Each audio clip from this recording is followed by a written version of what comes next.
Who's this coming out of TalkSport? Oh my goodness, it's only ex-England forward and TalkSport hot air gabbler. Darren Bent, Darren, get in, jump in.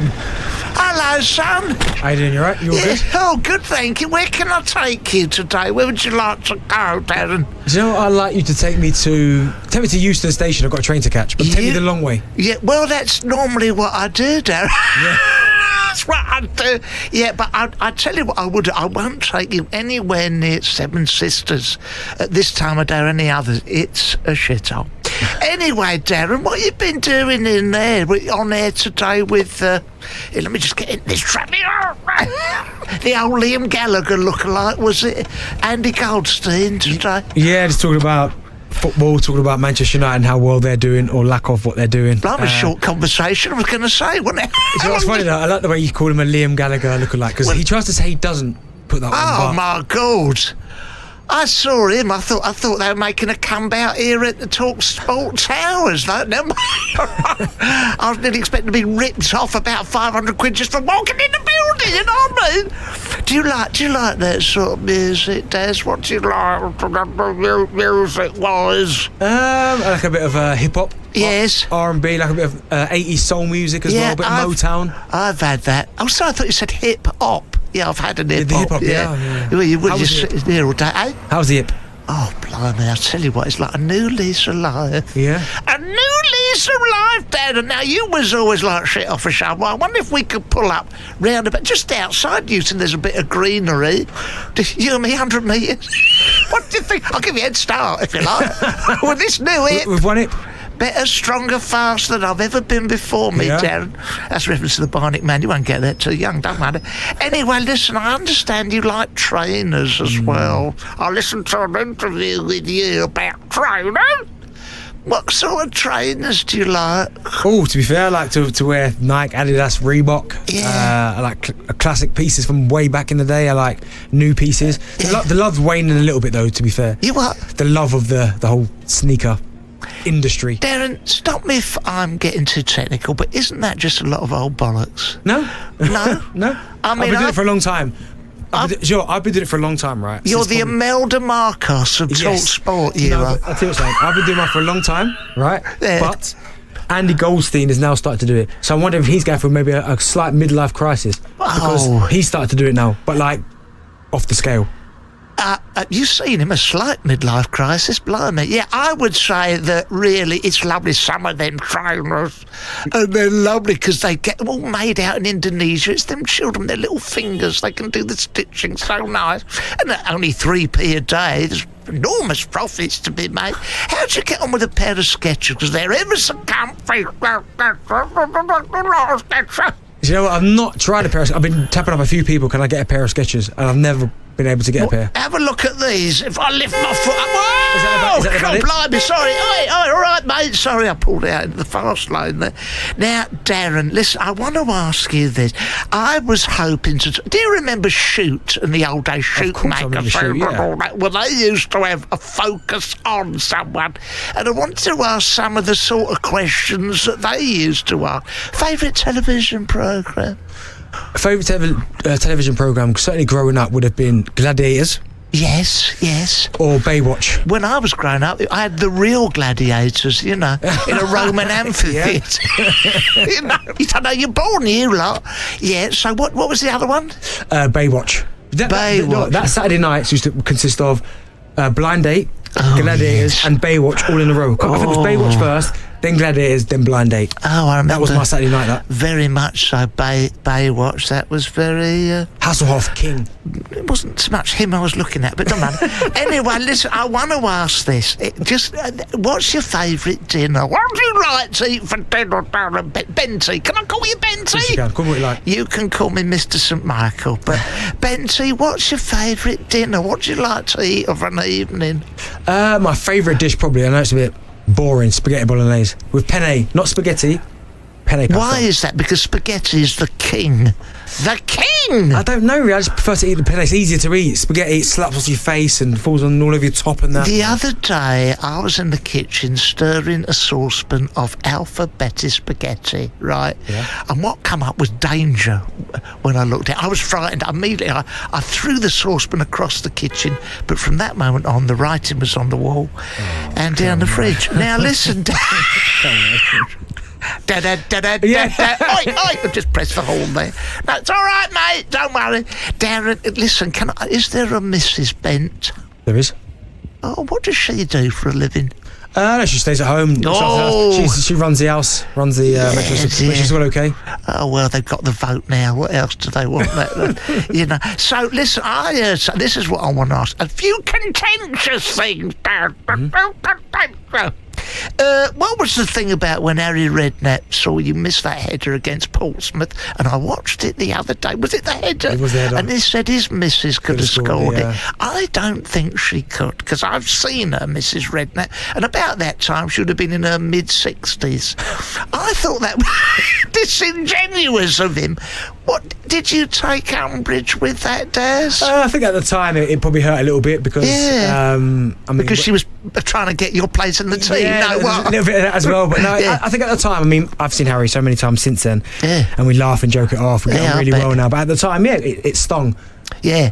And wasn't it true that he turned up at training and saw you and you hit a worldie in training? Yeah, what did he shout out? And my wife couldn't do that. My wife couldn't have scored that. I just heard, I didn't even know that he was coming in. I just heard the voice from somewhere and I thought, I know that voice. And probably from that moment, me and Harry have been great. Oh, that's... But if you know Harry, Harry's got a way of just throwing off these quips. Like, he doesn't... Sometimes his mouth just runs away and just throws something out there. I know.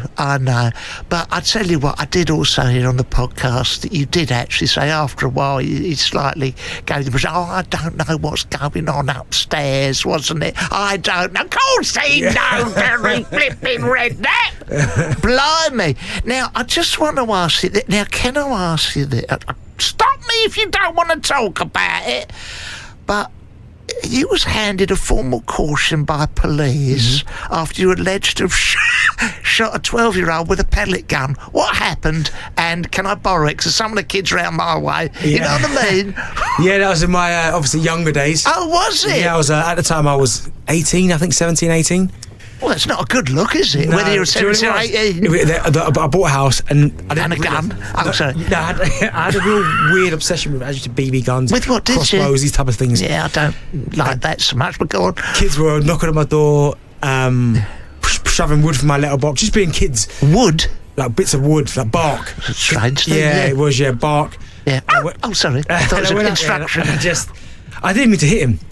I was just fighting into the bushes and the kid was in the bushes. That's a responsible thing to do. If you didn't mean to hit him, just keep shooting all over him. Yeah, and I hit him in his back and unfortunately, I got in trouble for it. Well, I don't suppose Mrs. Redknapp would have done that, but anyway. Quick question, because I know that you had... I don't think it's an exaggeration to say a disaster on Celebrity Mastermind. How many points did you get in your total of 2 rounds? I think it was 3. 3? Well, I know it was 3. That was the question. I was being facetious. You were I was being facetious. All right. What was your chosen subject, please? James Bond. Okay. Just a quick question. Who played Blofeld in the 1969 classic 6 Bond film On Her Majesty's Secret Service, Darren? Well, it was Telly Savalas. Yeah, I can tell. And can you tell me the name of the detective that he played for many years in 1970s, Telly Savalas? No.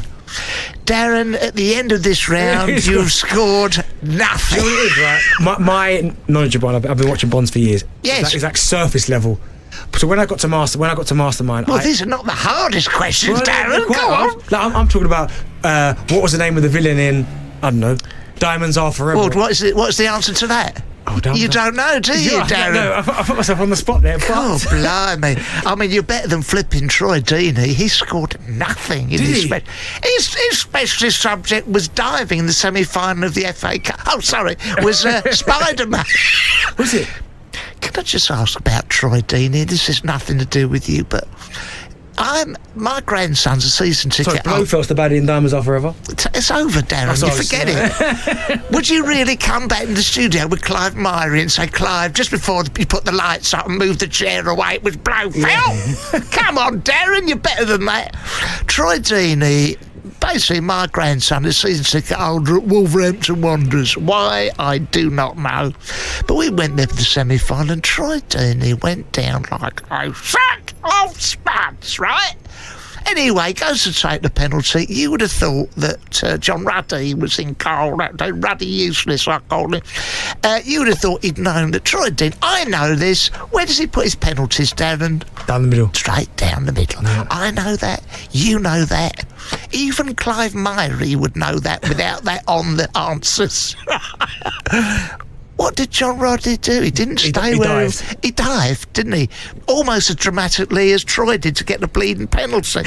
Now, look, we're nearly there. We've just gone via Southampton. But can I just ask you, do you have a car, Bentley? Do you drive a car? I do, yeah, electric car. Electric car? Mm-hmm. Good on you! Yeah. What do you think of this? The old Austin 4? What we're doing in this one that we're in now. I like this. Comfortable. Yeah. Smooth. Yeah. You don't say the U word. I won't have that in the car. This is a proper black. I've done the knowledge. Ooh, listen, out of protest, I don't get in Ubers. Don't say that word, but you don't. Out of protest to what? Black cabs. Good for you. Yeah, black cabs. Good for you, Darren. You're my favourite that I've had in here so far. Yeah. I've had a couple of clowns in here so far on this podcast. You're my favourite. I've done the knowledge. I've studied, which is more than you did with Mastermind, but it don't matter. Anyway, listen, is punditry real work, Darren? It's not really, is it? Do you know what? It is real work, but it's not work. Darren, I wasn't born yesterday. No, it is work because you have to do a lot of research, and people nowadays, all of a sudden, what I found with the punditry, and it gets better and worse probably every year, is that everybody now everyone's got a laptop or who's got an iPad, like it's from a listener, feel like they are the experts. So you say something that's a little bit off the mark, they're in the comments. Don't they? So you have to make sure you're absolutely spot on everything you say. Don't they just? Everyone's a flipping expert, aren't they? All the time. It's anything with sport, but that is the beauty of sport. Everyone's got an opinion, and sometimes it don't need to be heard, does it? Do you know what, it doesn't? But we can have 5 different callers on, and they all have different opinions. And I'm thinking, how are you seeing that, and how are you seeing that? But I love it. I think because football is about opinions, there's no right or wrong answer. I think that's right. I mean, I find it amazing people would rather have a YouTuber on, and sometimes they'd rather watch a YouTuber talking about something rather than actually watch them. I mean, for example, do you remember Soccer AM on Sky? Remember Andy Goldstein spent 1 year on that? Fantastic. Funny, you know. Well, Andy or the show? He's a bit funny, but funny peculiar rather than funny, funny.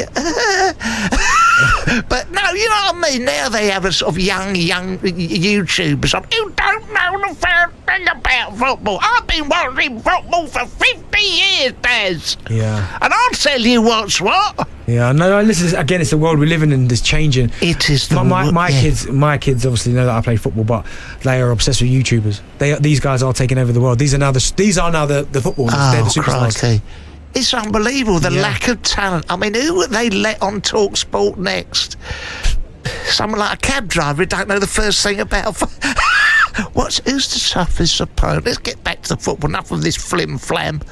Who's the toughest opponent you ever faced, Darren?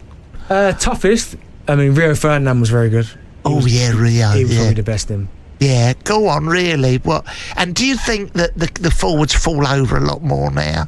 I don't know if they fall over a lot more now. I mean, they might not be as physical because you can't be. The moment you touch somebody and they go over, you get the foul. So I think the old-fashioned challenge, you know, the one where you go set the tone and then give him something to think about early on. I know. None of them, they've all gone now. Those days are sadly gone. Do you remember when Vinnie Jones done a 2-foot tackle? It was in McMahon, wasn't it? Yeah. Cool. In about 10 seconds. I'm not allowed to do that now. No. Not allowed to do that. Not allowed to do nothing, man. If you did that challenge now, you'd probably get about an 8-game ban. Yeah, wouldn't you? Now, I want to just say this. What's the biggest thrill of your... Apart from this, obviously. What's the biggest thrill of your career? Play for your country. I don't think you can beat Right, now, this is a very important question. Do you think that these spoilt brat millionaire Ponzi pricks who pouncing around the Premier League and other P's, alliterative P's, do you think they still care about their country? Yeah, I do. I think when you're in it, it is the best feeling. I think for myself personally, you don't appreciate the situation you're in until it's over. Once you're not getting picked anymore, and then you see the other guys that are still getting picked. Yeah, that's when you realise you've maybe taken it for granted. Because I listen to this same podcast. I do some research, Darren. We're crying out there. Brutal when you just got the phone call. You was with your mum, wasn't it? Yeah, and you got the phone. World Cup, yeah. That must be blooming awful. Do you know what it is? It's awful when you know you've done everything you can to get there. You've scored more goals than anybody. Yeah. And you've still not managed to get the nod. It's almost like the reward for the season that you've had. And when you don't get that, it was tough to I've always rated you as a player. I want you to know that. Thank you very much. And if you tip me, I'll rate you as a customer and all. So that was possibly the biggest disappointment in your life. Yeah, 100%. It's not going to a major tournament, I think, is the big one. What's the biggest thrill? Who's the biggest thrill? You met someone in your career. What was the biggest thrill? The biggest thrill in football, scoring a goal is at whatever level. Okay, but which celebrity who you've met, or footballer, sporting person? This is going to sound funny, right? Because he was in the same team as me. But when I first met David Beckham, I was like, oh my god, he looked like a waxwork. Oh, he's absolutely gorgeous. His face, nothing moved. I looked at his face, like he came down at 8 o'clock in the morning for breakfast, like we all did. Everyone's just rolling out of bed. Yeah. He comes down, like, honestly, he'd been all night getting his makeup done. To be fair, Darren, I think he gets his face injected with monkeys' anal glands. Yeah. That's not natural, is it? He is so good looking. He's so gorgeous. I've not felt anything like a man like that since I've done my national service, and we're all stuck in the same barracks together. There's a fella from Wolverhampton I quite liked in them days. Don't matter. Which miscellaneous dislikes? What do you dislike in people? What's the main trait that you don't like, Darren Bent? I would say dishonest people, but that's too broad. I'd say probably a trait. Yeah, probably dishonesty. Dishonesty. Yeah, but in the sense of that, just tell me how it is. Don't sugarcoat it. Don't sugarcoat it. Just tell me. Quite right. What you think, just tell me. Darren, can I ask you about your faith? You're a Christian, is that correct? Yeah, correct. Good for you. Is that difficult to reconcile with all the grandeur and the cheating and the dark arts of the Premiership or TalkSport? No, that's how I repent every morning. That's why I read the Bible every morning. Do you? Yeah, every morning. Oh, good for you, mate. Lovely. What's the trait you most admire in other people? Bravery. Yeah. And when I say bravery, people that are willing to risk so much because they believe in what they want to achieve. So they won't just go, do you know what, I don't think I can get this, so I won't even attempt it. They'll go, I don't care how tough it's going to be. Wonderful. If I'm brave enough, I know I can get there. And when you talk about repenting, it's that passage in John, isn't it, that let he who chuck a stone at someone, don't chuck it too hard at someone. I'd love to help you out with that quote, but it's beautiful. It's something like that. Anyway, let he who chucketh a stone at someone not throw it so hard. Anyway, what do you like? What do you like on the? We've done the telly, haven't we? What do you like to do of a weekend, Des? Well, a lot of the time I'm working. To be fair, but if I'm not working, my little boy plays football. So I love going to watch him play football. I love it. Family time is important to me. Is it? Where do you live in London? No, I live out in the Midlands. Do you? Yeah. Everyone, all of you lot who I've interviewed, you all come from the flipping Midlands. Yeah, I'm not a Brummie. I'm from London. Okay. Because I played there for so long, the Midlands. I ended up staying there. Well, I'll tell you something. When I go to Wolves with my grandson, sorry about that. I always like the West Midlands. They're lovely people. It's almost like time stood still about 30, 40 years ago there. And I mean that in a nice way, because they're decent people, aren't they? They are nice people. They're not. When I first moved there, that was one of the things I thought, these people are really... Because I came from London where people don't really want to talk to you. I've got no interest. You go up there, everyone's like, how are you doing? I like that. I really like that. Yeah. Watford is a bit like that, where I come from, Yeah. But... you know, I don't miss. Sometimes you go in the shops, very unfriendly in the shops. Yeah. Whatever happened to customer service? Obviously, they only help you if you're buying. If you're not buying, they don't want to know. Oh, they do that. They come and they go, I went in the other week because I wanted a new bed.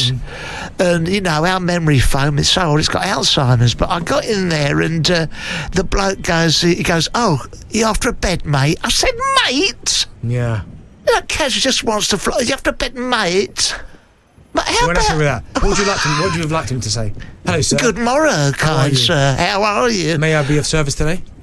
If ever this punditry hot air nonsense ends, this gravy train you're on, Darren. Do I sell beds? Hey? I can sell beds? Very much so. Just imagine I'm coming in. We're nearly there, don't worry, Dan. Just imagine I come in now. Ding! Well, they don't have that ringing anymore. Hello? Hi, how are you doing? How can I help you? Good start. Oh, I'd like to bed, please, Darren. Oh, don't know. We've got Darren on your badge, let's imagine, Okay, what size are you looking at? Because we do all sorts in here. Whoa. Maybe you'd like to see a few? That's it. Would you like to see a few? Yeah, that's it. Oh, very much so. My wife, she's a majestic beast, so we might like something with a little bit of give in it. For hard mattress, soft mattress, square bed, round bed, any preferences? For her, quite a very big bed, I would say. Well, follow me, sir, and we'll go and have a look at what we've got. Absolutely beautiful.